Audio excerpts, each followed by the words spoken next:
j'espère que vous allez bien. Alors aujourd'hui, je vais vous faire une chronique sur les Death Angels, tome de Cullen de Manon Tutin, que je reçus en service presse et que je remercie beaucoup. Mais avant ça, il faut savoir que... Alors, si vous n'avez pas vu, enfin si vous n'avez pas lu, celui-ci, c'est la fondation du MC, qui n'est pas obligatoire pour lire le tome 1, mais ce serait pas mal, histoire de connaître l'histoire du club, comment il a été monté, pourquoi il a été créé, enfin tout ça, ça serait pas mal. Et pour comprendre certaines choses qui se passent dans le tome 1, c'est un petit plus. Voilà, il est tout petit, ça se délie très très vite. Donc je vous conseille. Et bien sûr, il faut avoir lu le tome 1, celui de Hunter. Parce que si vous n'avez pas lu au moins Hunter, ne regardez pas la vidéo, vous allez vous spoiler à mort. Après moi, je ne suis pas responsable. Si vous voulez le lire, enfin, si vous voulez regarder la vidéo, regardez. Sinon, passez votre chemin parce que c'est le tome 2. Donc, je vais forcément, à un moment donné, ça va spoiler. Voilà. Donc maintenant, comme je disais, tu vas sûrement m'entendre bégayer. Mais bon, on fait avec, hein, je n'ai pas trop le choix. On fait, me c'est pas grave, c'est une petite coquetterie. Donc, dans ce tome 2, on va... Comment dire? Je vous lis la phrase d'accroche qui vous dit tout de suite dans quoi vous vous lancez. Alors, toute trahison envers je recommence. Toute trahison envers le MC sera passible d'un renvoi définitif ou de la peine capitale. Alors déjà là, moi je vous dis, déjà là, vous vous dites, oh putain, ça va déménager. Et ça déménage, oui, parce qu'il va se passer des choses. Il faut savoir qu'il y a Hunter, Cullen et Megan, qui sont amis d'enfance, de très très bons amis, même des meilleurs amis qui soient, depuis leur enfance, depuis qu'ils sont tout petits, ils ont grandi ensemble, voilà, il n'y a rien de spécial entre eux, voilà. Megan, pour protéger Hunter, elle était prête à devenir sa régulière pour faire croire au club qu'il était hétéro, pour vous dire à quel point ils sont amis. Bref, ça c'est une autre histoire dans le tome 1. Donc veuillez vous référer au tome 1, merci. Et donc, il faut savoir que Megan et Cullen, par contre, eux, ils ont une relation, comment dire, c'est une relation très toxique. Pour risquer d'entendre des chiens, je m'excuse. Donc, je disais, ils ont une relation très toxique, mais vraiment, c'est spécial, c'est une relation qui est un peu ambiguë, parce qu'ils s'aiment, mais ils ne sont pas amoureux. Ils ne sont pas en couple, même si ils sont un peu quand même exclusifs. Enfin, exclusif, façon de parler. Hein. Quand Cullen se fait draguer par une nana, c'est Megan qui pète un câble. Et quand c'est Megan qui se fait draguer par un mec, c'est Cullen qui pète un câble. Donc c'est très malsain comme relation, vraiment, parce qu'ils se font du mal, alors qu'ils s'aiment et qu'ils ne veulent pas se faire mal. C'est ça le truc qui est un peu dérangeant, qui fait la force de cet ouvrage, hein, de ce livre, forcément, puisque ça va être un petit peu, comment dire, un triangle amoureux, en quelque sorte. Et pour vous dire, je déteste les triangles amoureux, en général. Mais pourtant, Manon, justement, elle a bien fait les choses. Parce que dès que j'ai compris qu'il y avait un triangle amoureux, je me suis dit, oh là là, oh là là, oh là là, ça va pas être très... Eh ben non, finalement, je l'ai dévoré, hein, aussitôt eu dans les mains, enfin... Et je l'ai lu très très vite, quoi. Hein, puisque d'abord, avant de lire le tome 2, je me suis fait plaisir et j'ai lu ces deux-là. Histoire de me remettre certains détails en tête. Même si il n'y en avait pas besoin, mais c'est un petit plaisir coupable, on ne va pas se les refuser. Voilà. Donc, je disais, Cullen et Megan, qui, voilà, elle a plusieurs fois refusé d'être sa régulière, alors que Cullen lui a proposé, histoire de la protéger. De quoi on ne sait pas trop ce qu'elle cache en réalité, mais voilà, en fait je pense qu'il voulait la protéger en tant que régulière, parce que quand tu es une régulière dans le club de bikers, enfin du moins chez les Death Angels, hein, les régulières sont extrêmement protégées. Quand je dis protégées, c'est-à-dire elles sont intouchables, que ce soit par les membres du club ou par des membres d'autres clubs. Tu peux pas, c'est la femme 2. Puisque régulière, ça veut dire femme 2, c'est comme si vous étiez marié sans être marié. Donc, tu la regardes pas, enfin, si, forcément, tu la regardes, parce que si tu lui parles, mais bon, tu peux te lier d'amitié avec elle, mais tu peux pas la draguer. Parce que si tu fais un geste de travers, un mot de travers, tu peux te prendre une balle. Plus ça, je dis rien. Donc, à un moment donné, c'est ce que j'aime dans certains livres de bikers, pas tous, mais la plupart des livres de bikers, les régulières se font énormément respecter. Et ça, j'aime beaucoup le respect des femmes. Le consentement aussi. Il va y avoir, mine de rien, il y a... voilà, il y a du consentement dans le tome 2. Je n'avais pas fait attention la première fois, mais en y repensant, il y a le consentement quand même. Et ça, c'est génial. Bien évidemment, je note tout parce que moi et mon cerveau, Dory, voilà, hein, même s'ils sont inoubliables, mais moi, j'oublie un peu certains détails, surtout les importants. Donc, il va se passer que... Donc, pour remettre dans l'ordre Johnny Striker, je vais y arriver, c'est le père de Hunter, mais Johnny était à la base le président, le créateur du club, avec d'autres personnages que vous allez rencontrer dans le tome 1 et dans le tome 2, puisqu'ils y sont toujours, et un certain Lenny. Je vous dis tout de suite, j'ai un veto dessus, il est à moi. Hein. Manon me l'a donné, donc vous êtes gentils. Vous pouvez regarder, vous pouvez baver, mais vous ne pouvez pas toucher. Voilà. Donc, je vous préviens d'avance, comme ça c'est fait. Lenny, c'est... Lenny, on ne peut pas... lisez le tome 1, vous comprendrez. Enfin, du moins, le tome 0.5, vous comprendrez pourquoi. Il est tellement attachant, ce Lenny. Enfin, bon, bref, on n'est pas là pour Lenny. Mais bon, donc, Lenny fait partie des premiers créateurs du MC. Quand Johnny a fait certaines choses, il a dit, à partir de ce moment-là, du moment que je fais ça, du moment qu'il a assouvissé sa vengeance, parce que si vous êtes là, c'est que vous avez lu ceux d'avant, donc je ne vous spoile pas. Eh oui, forcément. Donc, une fois qu'il a fait sa vengeance, il a dit qu'il a lâché les rênes, donc il a laissé la place à Hunter, forcément, puisque c'est son fils. Et Cullen est devenu son VP, son vice-président. En même temps, c'était très très logique que Cullen devienne son vice-président. Son Viper, j'allais dire. Pourquoi pas, son Viper. Enfin. Donc,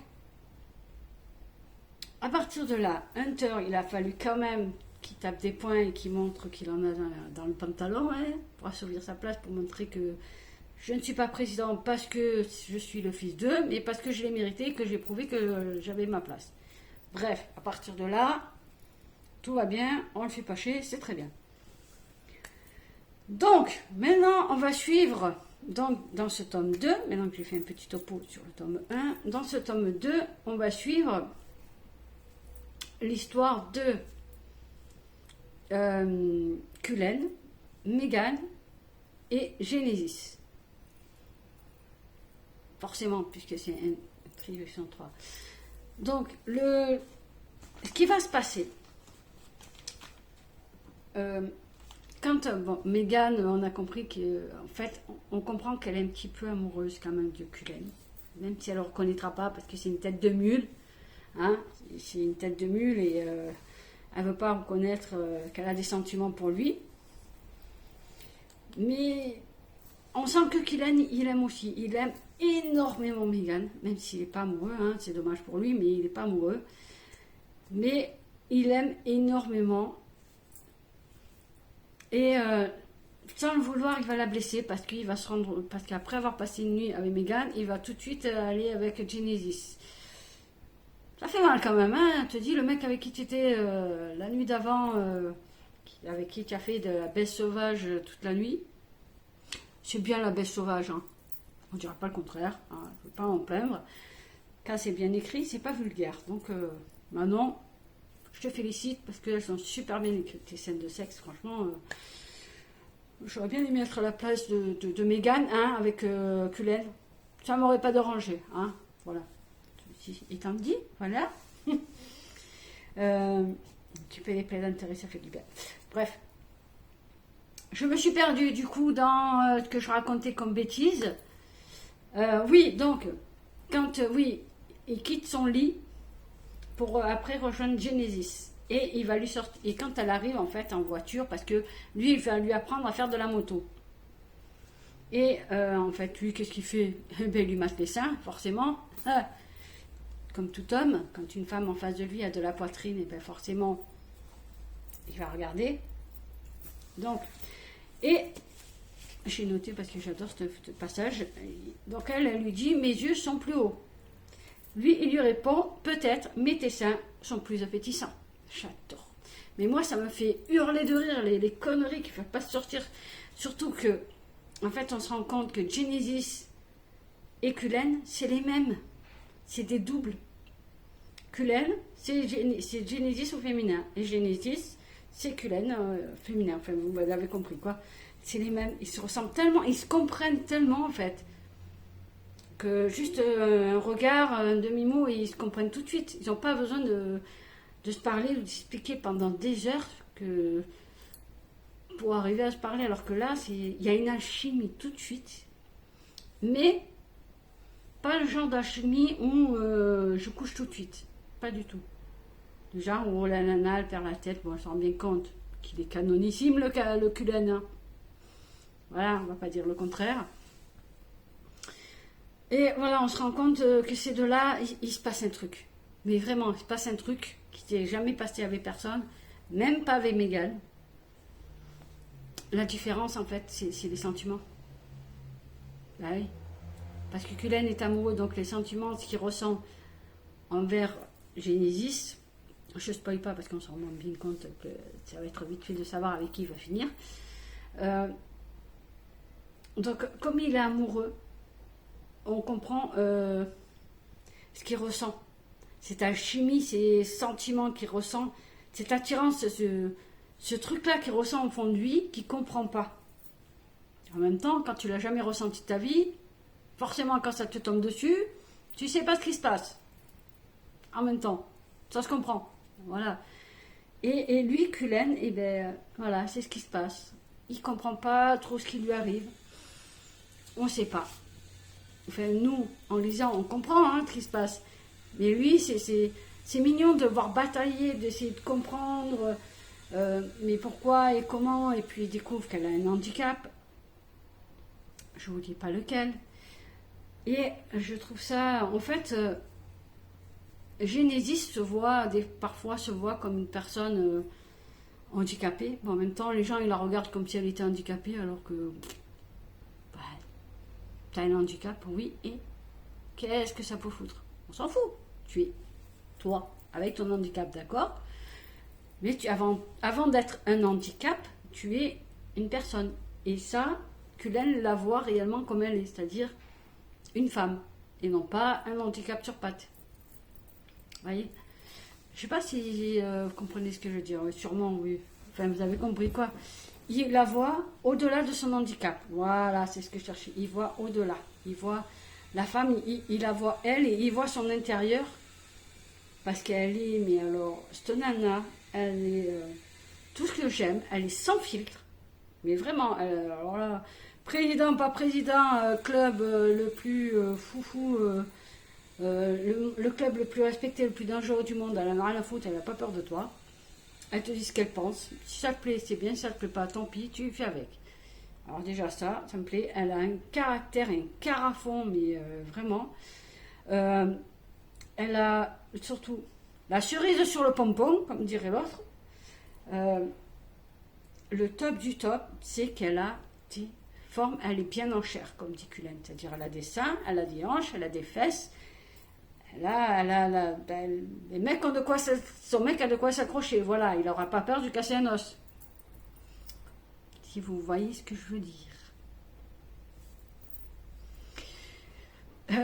Oui, donc, et ça, j'ai beaucoup apprécié parce qu'en général, dans les livres comme ça, c'est toujours la nana, elle est parfaite, elle a un corps de mannequin, elle n'a pas un bout de gras, elle n'a pas de cellulite, énervante parce qu'elle est pas normale. Pour moi, c'est pas normal. Quand tu es trop parfaite, c'est que tu caches un truc. C'est pas. Moi, j'aime les gens imparfaits parce que ça les rend parfaits à mes yeux. Et lui, en fait, il craque pour elle aussi pour ça, parce qu'elle a des formes affriolantes. Donc, mais il ne va pas se passer comme ça, que ça, parce que sinon ça serait pas drôle.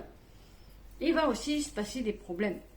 Parce que quand ils ont anéanti le cartel de Tijuana, les tacos, comme ils les appelaient, les Russes ont voulu grignoter la place, forcément, parce qu'ils veulent le monopole sur les armes.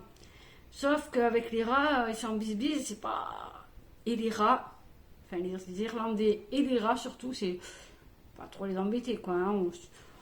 Même si on ne les connaît pas, on sait de quoi ils sont capables, les rats. Hein. Les rats véritables, on sait de quoi ils sont capables. C'est pas des tendres, il ne faut pas les emmerder.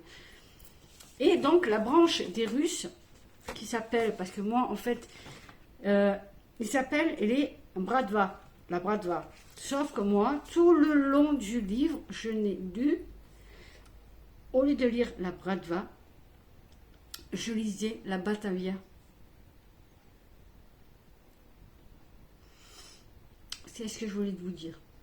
Moi, ça m'a fait rire, et en plus, le livre, il passe beaucoup mieux. La Batavia qui va se battre, qui va foutre la merde. C'est ce que je vous dis, moi, ça me fait hurler de rire, donc autant laisser la Batavia, c'est mieux. Donc, les Russes, ils vont faire quelque chose de pas bien. Mais alors, pas bien. Ils vont attaquer, forcément, vous en doutez, ils vont attaquer le club et ils vont faire de sacrés dégâts. Et ils vont faire quelque chose qu'ils n'auraient jamais dû faire. Bon, déjà, ils se sont pris à Genesis aussi, au passage. Et voilà, ils ont fait autre chose qui est quand même... ça va créer un tsunami émotionnel, mais vraiment émotionnel dans ce club où ils sont tous prêts à mourir les uns pour les autres. Là, réellement, ça va péter. Vous me demanderez, il est où la trahison? C'est Genesis. C'est la fille de quelqu'un. Je dirais c'est normal. C'est son père. Je vous dis pas plus, mais lisez-le, vous comprendrez pourquoi c'est trahison. Par rapport aux règles du club. Je vous laisse faire... voilà, vous allez voir pourquoi. Si je vous dis tout, c'est pas drôle. Il n'y a plus d'intérêt à le lire. Donc, et puis Manon me taperait si je dis trop de choses, elle va me taper. Donc, je vais éviter qu'elle me tape. Elle est gentille, Manon. Elle est très très gentille, c'est un amour. Donc oui, je voulais parler. Donc, comme j'ai dit, il va y avoir un tsunami géant. Ça va péter dans le club et pas que dans le... Enfin, ça va péter dans le club. Oui et non. Enfin, c'est compliqué, il faut le dire pour comprendre. Parce que là, je vais dire trop de choses. C'est pas... Donc, le truc, c'est que...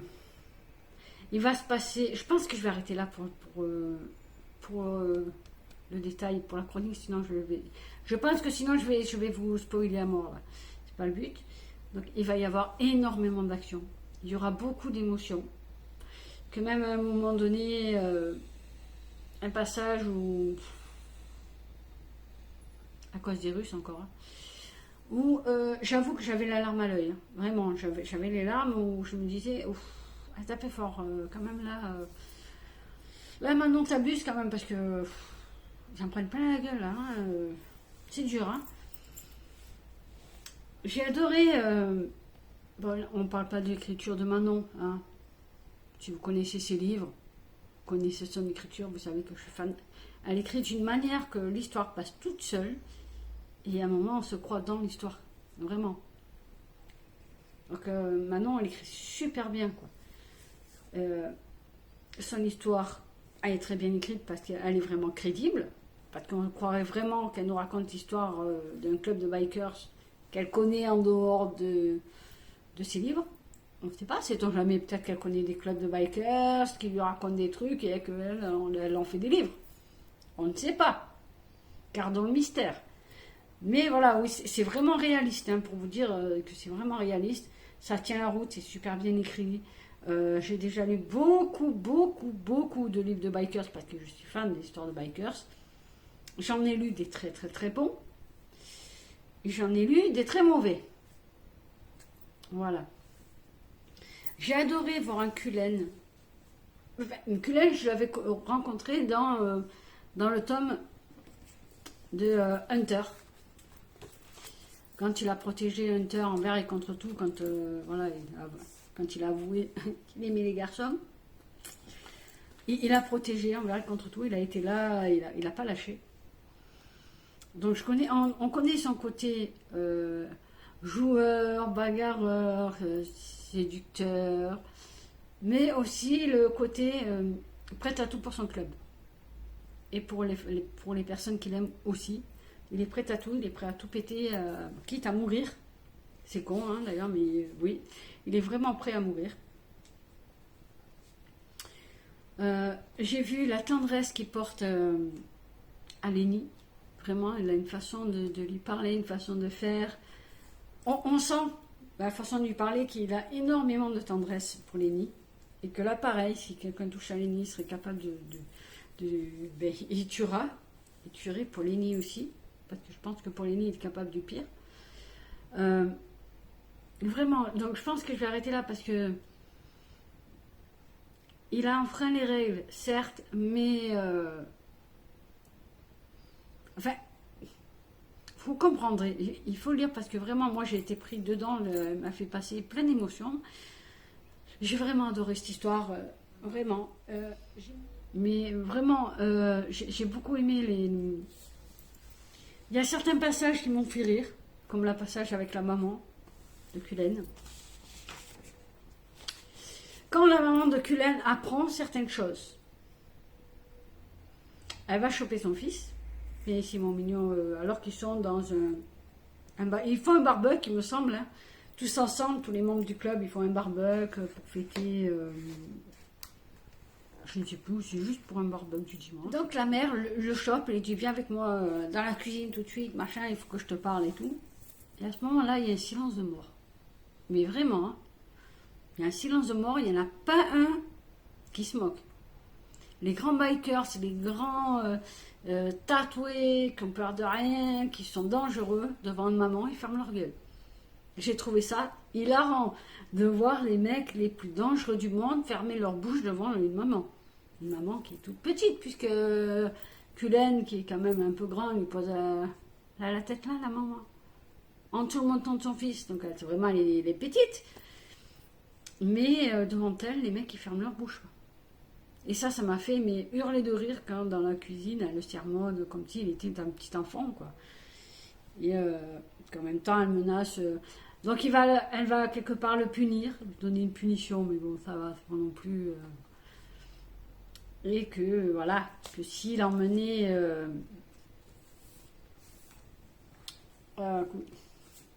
Que s'il emmenait Hunter, avait lui faire sa punition, elle lui botterait le cul. Président ou pas, elle lui botte le cul. Moi, j'adorais ça. Il y a un humour. Et la Genesis, en fait, voilà, elle est aussi ravagée du bulbe que Cullen. C'est pour ça qu'en fait, entre ravagés, je pense qu'ils se comprennent. Donc, je pense que maintenant, j'en ai assez dit. Je pense que je vais arrêter là. Comme ça, c'est fait. Je pense que je vous en ai quand même assez. Ouais, le prochain tome, il promet du lourd parce que comment ça s'appelle ? À la fin du livre, en fait, on sait que la guerre est déclarée aux Russes et que cette guerre aura lieu dans le tome 3. Alors autant vous dire, maintenant, il sort quand le tome 3 ? Parce que c'est pas que, mais j'aimerais bien savoir ce qui va se passer. Comment... Il y en a un, il va se faire péter les dents, hein ? Enfin, pas que. Plusieurs, ils vont se faire péter les dents. Les Russes. Bon, ça, on sait que les Russes, ils vont se faire défoncer, carrément. Mais je pense surtout à un autre personnage. Qui... le personnage du tome 3, voilà. En fait, c'est le personnage du tome 3. Je pense que lui aussi risque de se faire défoncer la gueule. Hein. Et bien comme il faut. Hein. Ça promet du lourd aussi, donc... Voilà, Manon. Je ne te presse pas, mais je suis pressée de le lire. Voilà. Donc, ceci dit, donc, je vais arrêter là. Hein. J'espère que la vidéo vous aura plu, que j'ai pas trop déconné. Manon, j'espère qu'elle te plaira, surtout la vidéo, et que j'ai pas trop dit bêtises. Et donc, n'hésitez pas, si vous voulez, vous procurer le tome 0.5 et le tome 1, dédicacé, marque-page, tout ça, tout ça, tout ça. Si vous voulez les avoir, il pète quand même sa mère. Donc, si vous voulez vous les procurer, avant de lire le tome 2 et d'acheter le tome 2, bien évidemment, que je compte avoir à me le procurer bientôt, je vous conseille de lire ces deux-là, en attendant de recevoir le tome 2. Parce que vraiment, ils en valent la peine, c'est super bien écrit. En plus, niveau prix, ça va, ça reste très raisonnable, vraiment, hein, vraiment très raisonnable. Et lisez-les parce que franchement, ils sont bien. Donc, je vais arrêter là pour vous dire que c'est plein d'action, c'est plein d'émotions. Ça va péter de tous les côtés. Accrochez-vous parce que le voyage va être rude. Mais très très rude. Hein. Ouh là là, j'en ai chié. Hein, parce que certains passages sont difficiles. Mais il faut en passer par là. Donc, je vous souhaite une bonne lecture. De très très bonne lecture même. On est d'accord. Je vous dis à très très vite et prenez soin de vous surtout parce que ça c'est quand même le plus important.